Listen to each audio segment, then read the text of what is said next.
Memorias que Perduran, de hoy está referida a la vida de un punateño, el doctor Alberto Rodríguez Méndez, quien ha dedicado gran parte de su vida a la educación, pero también al área tecnológica, del cual tiene una formación como ingeniero.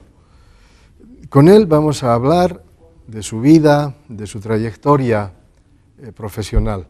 Doctor Alberto Rodríguez, muchísimas gracias por aceptar esta conversación y su primer saludo.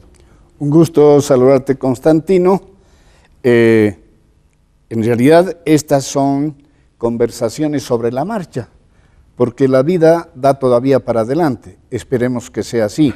Uno, por lo menos en la esperanza de su vida, dice, si hemos estado trabajando, aportando, siempre esto de aportar tiene que ser juzgado por otros. Y se sigue, bueno, vamos a ver qué depara el futuro, pero vamos a seguir adelante. Pero, doctor, antes de ir al futuro, hablaremos de su pasado. ¿Quién es Alberto Rodríguez Méndez? Bueno, Alberto Rodríguez Méndez, primero, es un punateño. Me ha agradado que vos inicies con esa expresión. En este momento en que las provincias no llegan a resplandecer, ¿por qué? Porque la capital cercado ha absorbido casi lo principal del departamento. La gran importancia que tenían las provincias de antes de ser las generadoras de la economía, porque las haciendas feudales se encontraban allá. Pero no quiere decir que la vida de las haciendas feudales era la gloria. Toda la evolución que se ha dado ha venido bien. En ese momento, en esos tiempos, que sería el siglo XX, inicios, el siglo XIX, ahí estaba la gran importancia de Tapacarí, Taratapunata, habiendo en el camino quedado como un baluarte Punata. Y me alegra que el ahínco de toda esa gente la haya dejado en la vanguardia. Y Alberto Rodríguez Méndez nace un 17 de mayo de 1942, un sábado. El desfile del aniversario de Punata debía efectivizarse el 18, que era domingo, pero en esos calendarios de pueblo se llegaba a decir que no sea en domingo, de manera que cuando recordaba a mi mamá en el momento del parto, me decía, el desfile del pueblo pasaba por nuestra puerta y tu cumpleaños es el 18. No, bien dilucidador el 17 de mayo de 1942. Esa cuestión, hasta anecdótica, está ligada a mi nacimiento en mi pueblo al que he dedicado bastante tiempo de mi vida. ¿Qué recuerdos tiene de su infancia en Punata, doctor? Mira, te voy a decir que mis papás dedicados a la educación, mi papá director provincial de escuelas del Valle Alto, tenía sede unas veces en Punata y otras veces en Arani, pero en el tiempo que yo nacía estaba con asiento en Punata y además de origen punateño, siendo que su apellido Rodríguez viene de Arani, pero por Camacho es netamente punateño. Mis papás llevaban entrenamiento para su mayor asentamiento de su formación educativa y solían venir a Cochabamba y nosotros nos alojábamos en colegios aquí donde les daban dormitorios para llegarse a perfeccionar. Pero mi primera anécdota que puedo recordar es que un día 16, 17, cercano al 18 de mayo, hacen una convocatoria a todas las escuelas, que serían unas 3 escuelas inicialmente, el mismo colegio Gualberto Villarroel todavía no existía en ese momento, había un colegio católico, y ahí nos llamaban y tenían que premiar a los alumnos.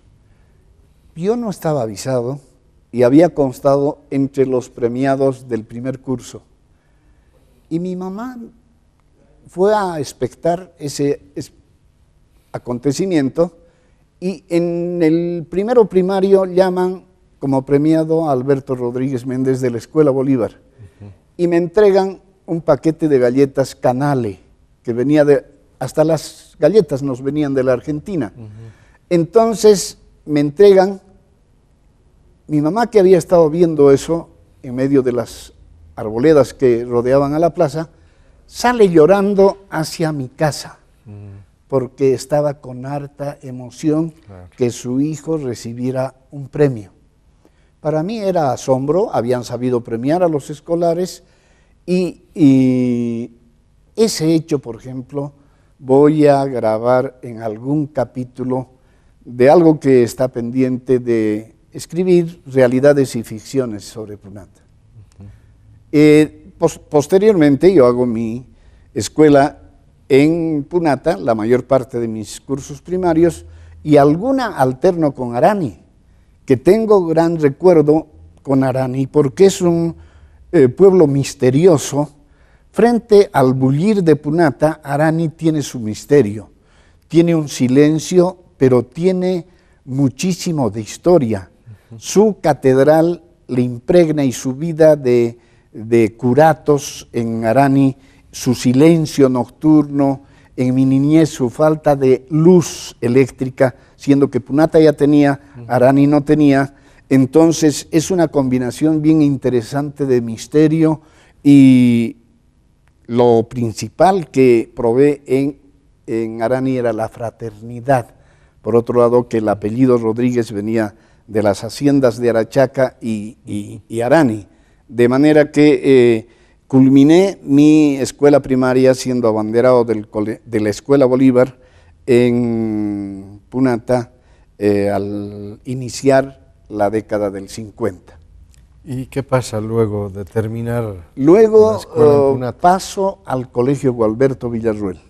En Punata mismo. En Punata mismo, porque ya estaba institucionalizada en sus 5 o 6 primeros años el Colegio Gualberto Villarroel, y también en el Colegio Gualberto Villarroel, en medio de picardías, todas las cuestiones que se realizaban en la algarabía de un interesante pueblo. Punata es un pueblo movido de ocurrencias prendidas, gente que en ese tiempo se movía, había una mezcla de feudalismo, reforma agraria que se venía, y también en tercero de secundaria nomás paso a ser el abanderado del Colegio Gualberto Villarroel, sin esperar de que sea el sexto de secundaria el que deba dar la vanguardia del abanderado, pero el mejor promedio se registraba en tercero de secundaria.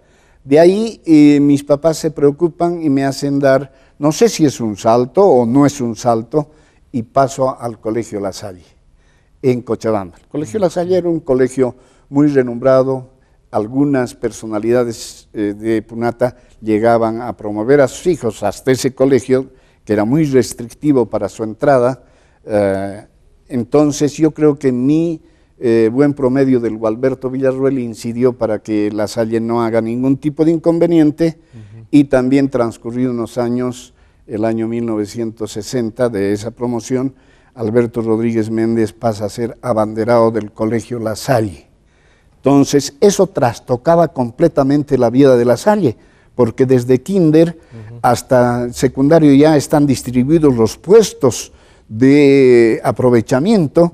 Entonces el cuadro de honor también se mueve porque da cabida, bueno, no sé, los promedios y el rendimiento tenían que decir, bueno, si todo estaba bien armado o acostumbrado ya, pero sin embargo se trastocaba en ese momento el ordenamiento de los aprovechamientos en el Colegio La Salle. Y doctor, ¿encuentra diferencias de la formación académica en la provincia y luego de pronto venir a La Salle? Realmente era un pequeño sacudón, pero venía con una costumbre de dedicarme fuertemente a mis obligaciones, más todavía si a mis papás les estaba costando, a una hermana mía, Marta, y a mi persona, educarnos en Cochabamba, había una tremenda responsabilidad y había que cumplir con eso. Yo creo que por mi parte había mi empuje, mi entereza de que tenía que estar respondiendo, pero había una diferencia de el régimen de estudios que se llevaba adelante en mi colegio, no mucho, pero sí. Aquí encontré, la primera sorpresa era que ya sus clases de música estaban con predominio de sonidos europeos, alguna canción de la danza húngara número 5, ya vista en su versión un poco en latín como en castellano. Ya para mí el hecho de hacer una vida en coro, el estudio, la entrega de libretas cada quincena, el funcionamiento de una librería donde se entregaban los libros, los materiales escolares, para mí era un ordenamiento que me sorprendía, pero había que colocarse las misas dominicales a las que había que asistir y había que colocarse con una cierta pulcritud. Para mí era una novedad, pero el punateño tenía que agarrarse y a nuestro juego nos llamaron. ¿Qué es lo que más recuerda de Punata? De Punata me han quedado las interesantes navidades que pasábamos entre todos los chicos. No era un privilegio el que nos llegaran cajones de regalos o paquetes, y había que ir, si bien alguna pequeña franquicia nos llegaba en la casa porque mis papás eran asalariados, pero sin embargo había que estar en el contingente de los niños recibiendo el regalo de la parroquia. Entonces había que hacer la cola para el jilguerito que nos tocaba o algún tipo de marionetita que nos tocaba hecha de madera, y ese tipo de combinar los pastelos, los buñuelos que eran difundidos en el pueblo en las Navidades, los carnavales que llevaban a la comparsa a las gentes de nuestros tíos, a las amistades de mis padres, disfrazando de diferente manera, la espontaneidad del recorrido por sus calles, la banda o las guitarras que llegaban a producirse, los columpios, después el tipo de vida de solidaridad. Un respeto, tenía cierta jerarquía. A mi papá le tenían una buena consideración, eso repercutía en la consideración a la familia, el respeto, el cariño, el darnos siempre y como a todos los niños del pueblo, un cierto privilegio para poder conducirnos bien, lo dicharachero de las vueltas a la plaza principal en las noches, las jugadas de básquet en la tarde, cuando ya eran las 6 de la tarde salidos del colegio, se dedicaban más o menos una hora a realizar toda esa actividad deportiva, la tertulia en las vueltas, inclusive los chalchaleros en sus canciones de la Vuelta al Perro en la Plaza 9 de Julio de Salta, hablan de esas giradas por las plazas principales que son muy comunes a nuestros pueblos, de manera que todo ese tipo de jolgorio, vinculación de iglesia, comidas, tertulias, fantasías, cuentos fantasmagóricos contados, conectado también con el estudio de la escuela y el colegio, son cosas, y la tremenda amistad que se volcaba hacia las amigas, los amigos de mi papá, las amigas de mi mamá, todo ese tipo de vida que se ha realizado han dejado interesantes huellas en mi persona. A propósito de deporte, decía que jugaba básquet, ¿cuál es la disciplina de su preferencia? Yo he sido un expectante de los juegos de básquet donde mis amigos eran unos ases. Estaban en competencias de los pueblos y también los invitábamos a los de la ciudad del Cercado, pero yo me dedicaba un poco al fútbol, y nos teníamos que levantar para unos entrenamientos a las 6 de la mañana, utilizar nuestro entrenamiento para estar en condiciones, pero sin que sea un jugador de nota. Era un aficionado de poder realizar los equipos de fútbol de nuestro centro de estudiantes o de algún club más, la consecución de nuestras camisetas, nuestra pelota, el que el equipo pueda concurrir a los certámenes del pueblo era una preocupación, y ese tipo de organizaciones me gustaba realizar entre mis compañeros, ¿no? Y mis compañeros me secundaban bastante bien en las organizaciones tanto sociales, educativas, de coronaciones, de juegos florales en el pueblo. Esa parte hasta la vida de mi mitad de secundaria, y también cuando regresaba de vacaciones desde Cochabamba hacia Punata. ¿Y qué le motiva a estudiar ingeniería, doctor? Fíjese que en La Salle, con la intensidad para mantener los primeros puestos entre dos cursos que estábamos apuntando hacia el bachillerato, hubo un profesor que marcó bastante el ritmo. Era un arquitecto, pero salido en una universidad chilena. Y el arquitecto, su nombre era José Antonio, ya voy a acordarme del apellido, pero que llegó a ser decano inclusive en la Facultad de Arquitectura. Entonces él mandaba hacer unos experimentos ya al culminar el bachillerato. Y los experimentos me empezaron a encantar. En la casa de una tía donde yo vivía, estaba de interno, realizaba todos mis experimentos, fabricaciones de jabón, de perfumes, y ese tipo de incentivo, el arquitecto, no me olvido, arquitecto José Antonio Tapias, importante profesor, ese tipo de experimentos me llevaron cuando yo pensaba que la medicina era tal vez una vocación, pero empecé a ver que la ingeniería o petrolera o la ingeniería química podían estar dentro de mis expectativas como consecuencia de ese incentivo experimental que se producía en mi secundaria.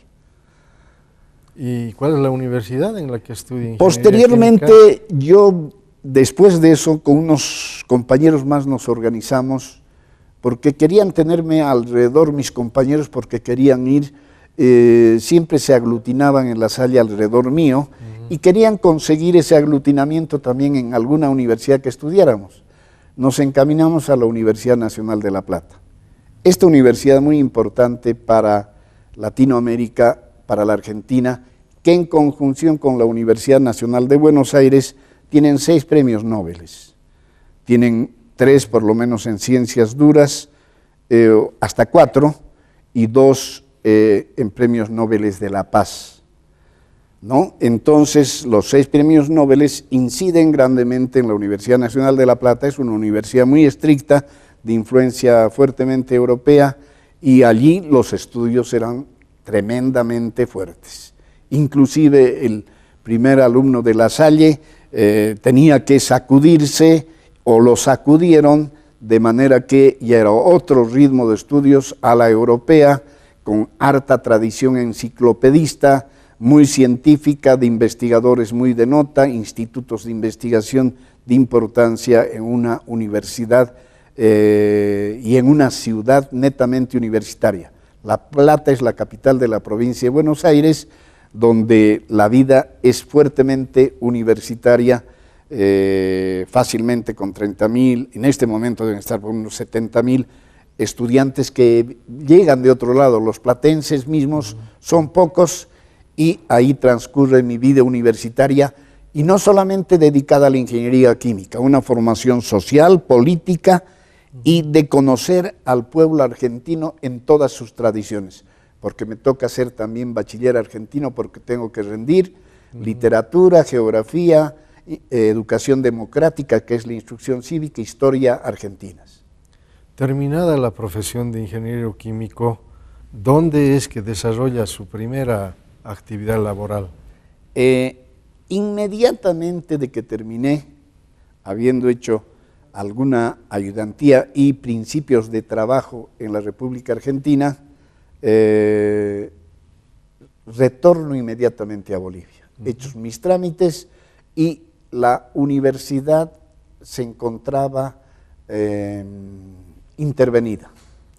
Pero desde nuestra formación política teníamos una misión tomada en cuenta en La Plata, en el Grupo Revolucionario Siglo XX, un grupo de izquierda, en conjunción con los grupos de resistencia para un rumbo democrático tanto de la Argentina como de Bolivia.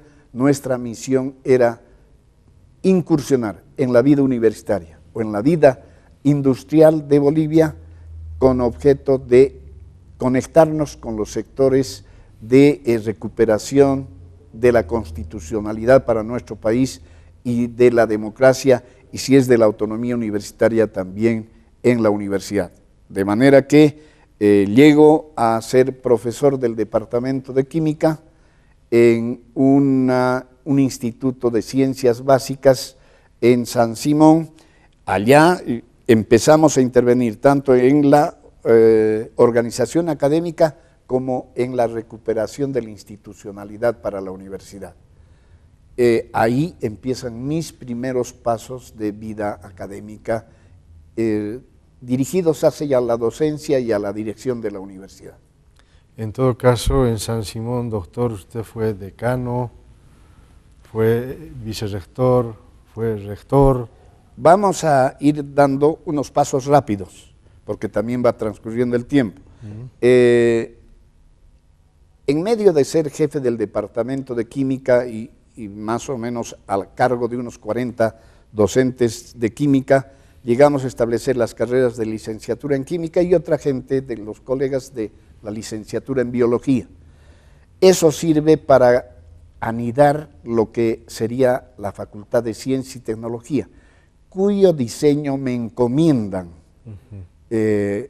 rectores de ese momento, y culmino con el diseño para la Facultad de Ciencia y Tecnología, que un 21 de septiembre de 1979, ese diseño sirve con los primeros diseños de las carreras de industrial, ingeniería industrial mecánica, ingeniería eléctrica, las licenciaturas de química, de biología, y así nace la Facultad de Ciencia y Tecnología. En ese momento ya gano el primer decanato de la Facultad de Ciencias Puras y Naturales. Y cuando cambiamos el nombre a la Facultad de Ciencia y Tecnología, ya me nombran decano de la Facultad de Ciencia y Tecnología, lo cual se refrenda con una primera elección y 2 siguientes elecciones más como decano de la Facultad de Ciencias y Tecnología. Doctor, lamentablemente el tiempo ha concluido. Yo quisiera comprometerle para continuar con esta conversación en el siguiente programa. ¿Cómo no? Tenemos varias cuestiones de cuáles son las concepciones universitarias que hemos llevado adelante, cuál ha sido la contribución y lo que nos ha nutrido también del primer Congreso Institucional, cuya preparación nos correspondió en gran forma junto con otros colegas. No solamente eso hace una persona, las etapas de vicerrector, de rector, presidente del CRISCOS, dirigiendo a universidades del cono sur de Sudamérica, y nuestra etapa del doctorado en Ciencias de la Educación, que se nos ocurre a los 57 años. Sin duda, el aporte del doctor Alberto Rodríguez Méndez es un aporte interesante, que a lo largo de su vida ha dedicado atención al ámbito educativo, pero también él ha trabajado en el área tecnológica, temas de los cuales prometemos hablar con ustedes en Memorias que Perduran en el siguiente programa. Gracias por seguirnos y, doctor, sus últimas palabras. Muchas gracias, Constantino. Estamos viendo que, colocándose con empeño, se puede surcar desde lugares interesantes que hacen a la riqueza de nuestro departamento, de nuestro país, como se llama Punata, y las tareas de la ingeniería química como gerente de producción, gerente ejecutivo, presidente de la Corporación de Desarrollo de Cochabamba también son otro renglón. Yo ya te agradezco por esta comunicación con Canal 11 y con nuestra teleaudiencia de nuestra ciudad. Muchas gracias, Constantino. Doctor, gracias por el privilegio de conversar en este programa, Memorias que Perduran, un programa que intenta recoger la semblanza de vida de personalidades como el doctor, que aportan y contribuyen en el desarrollo del país. Estaremos en el siguiente programa. Gracias.